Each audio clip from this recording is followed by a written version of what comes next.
Hello everybody, my name is Daulton Nelson and today I'd like to give my thoughts on a game I just beat. That game being Cosmic Star Heroine for the Nintendo Switch.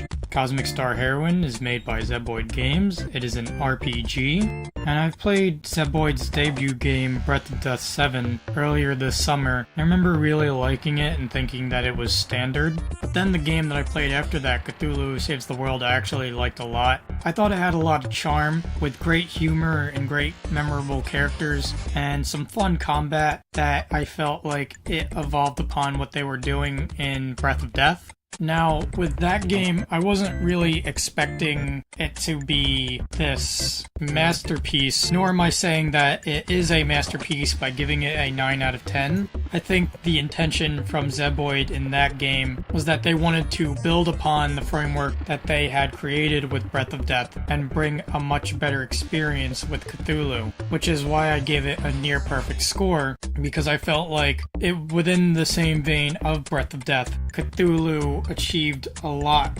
more with what it did rather than with their debut game, and I like the aspects that Cthulhu brings to RPGs, like the humor and the very fast combat that I know a lot of people can have a problem with how slow turn-based combat is. So I liked that both Breath of Death and Cthulhu brought forward a combat that rewarded the players for having battles that went by quickly with how the players performed throughout that battle.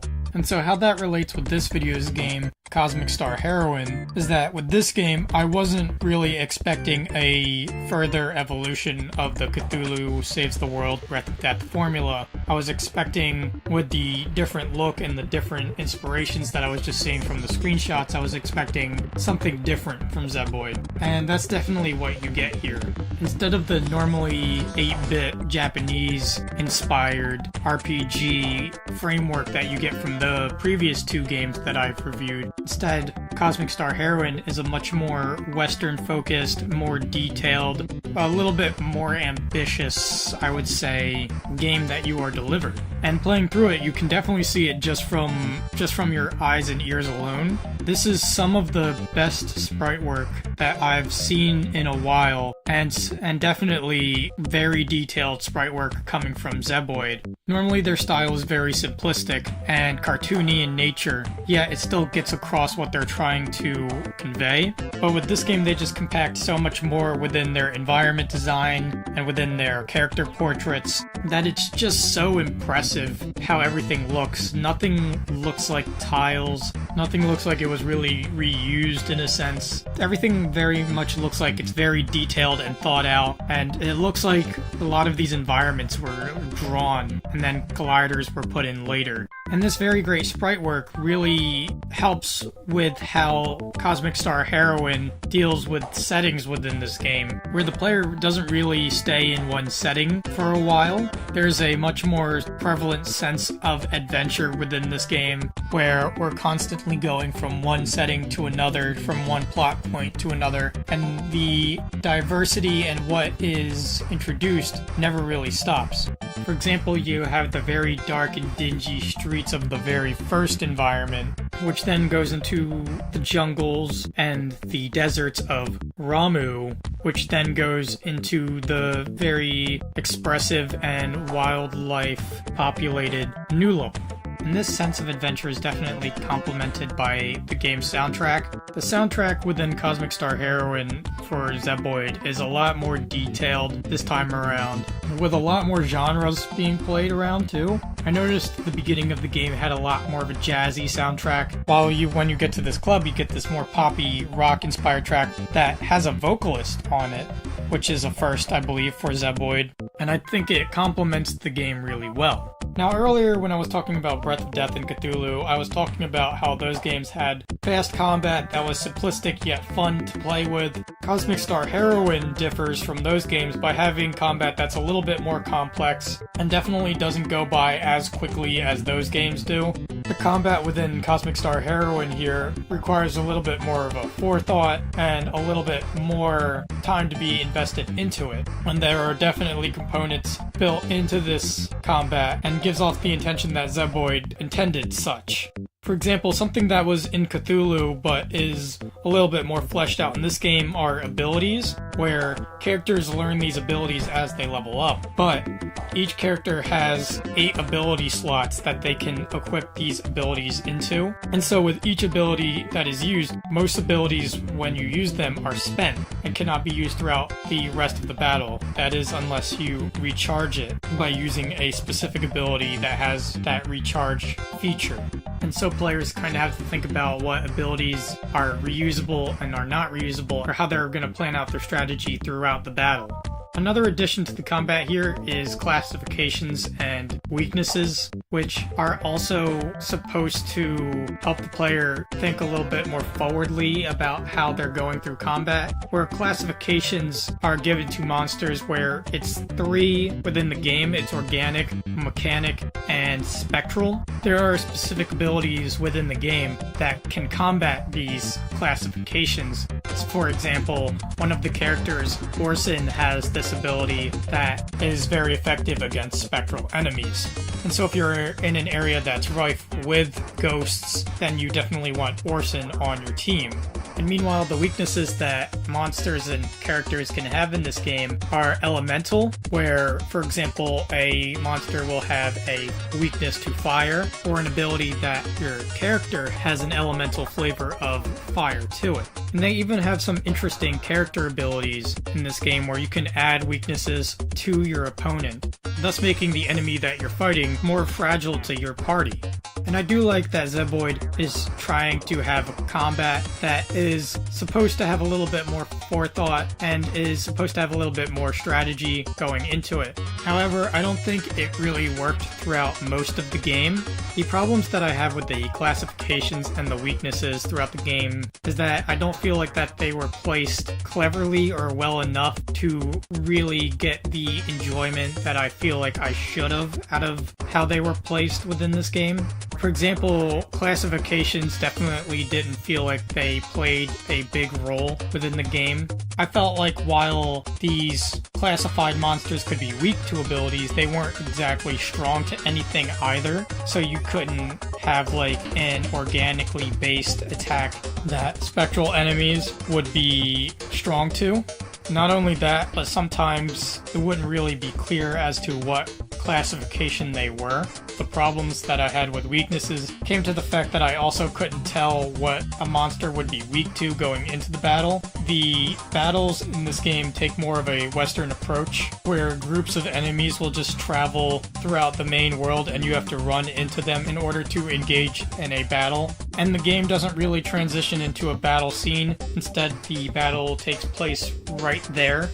And so, while the player could instigate a battle at any time within the menu like previous Zeboyd game titles, for the most part, if you're just going with the battles that are presented for you as you go through this game's world, then you're just going to have monster encounters that you're not very much prepared for, I guess I could describe it as, where you can't really ascertain what the monsters are weak to when you get to them. And thus what that did was, there were times within the game where I felt like I was unprepared going into a battle based upon what members I had within my party. So I felt like there could have been a little bit more of, I guess, a unification upon what monsters had what weaknesses throughout an area.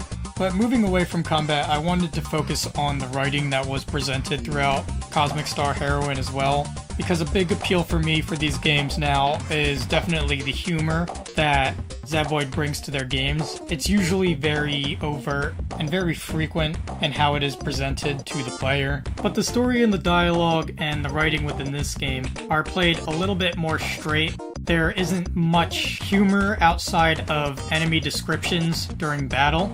Instead, I perceived it much more as playful banter between characters, and I think this is fine as long as the game commits itself towards that. However, I felt like there were a lot of characters that were undeveloped throughout the game. For example, one of the antagonists of the game, Director Steele, I don't feel like I identified as much with what he was doing, what his motivation exactly was, or at least it wasn't strong enough to the point where I felt engaged in why he was doing this. There were even main party members where I felt like they were underutilized. For example, the characters Orson and Saib get a lot of characterization just from a conversation that they have on Nulip, where their conversation goes into how Orson feels about the wildlife and how Saib feels about technology, and thus you get a bit more of a clear portrait on how these characters think and react to certain situations.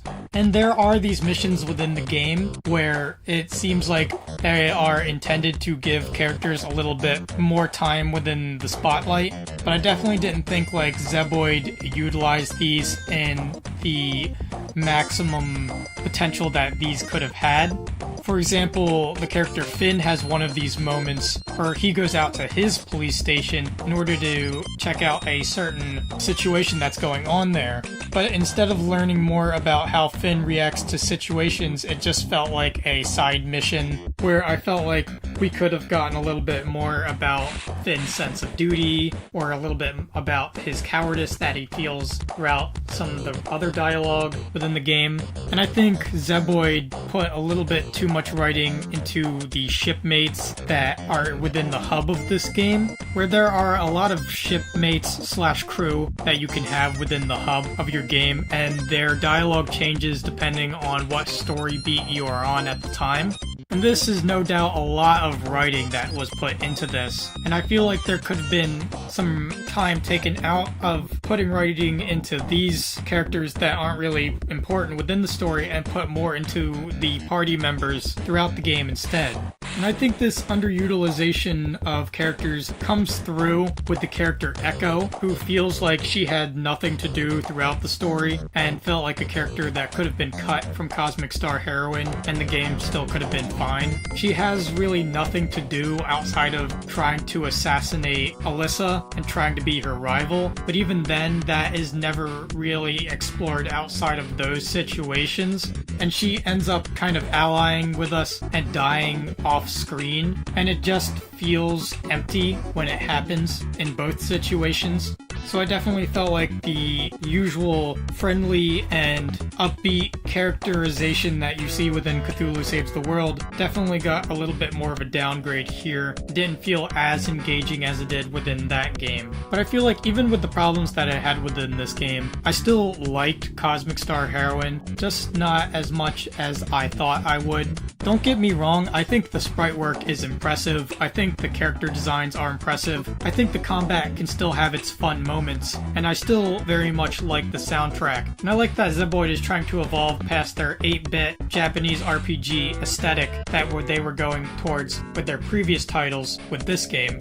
But I definitely think that the writing needs work and the combat depth needs work, because I think those were the main facets of the game that kept me from really enjoying it and really getting into the meat of Cosmic Star Heroine. So I'm going to give Cosmic Star Heroine a score of a 7 out of 10. I'd still recommend it, but I don't think it quite lives up to Cthulhu and how memorable it was and how engaging that game was.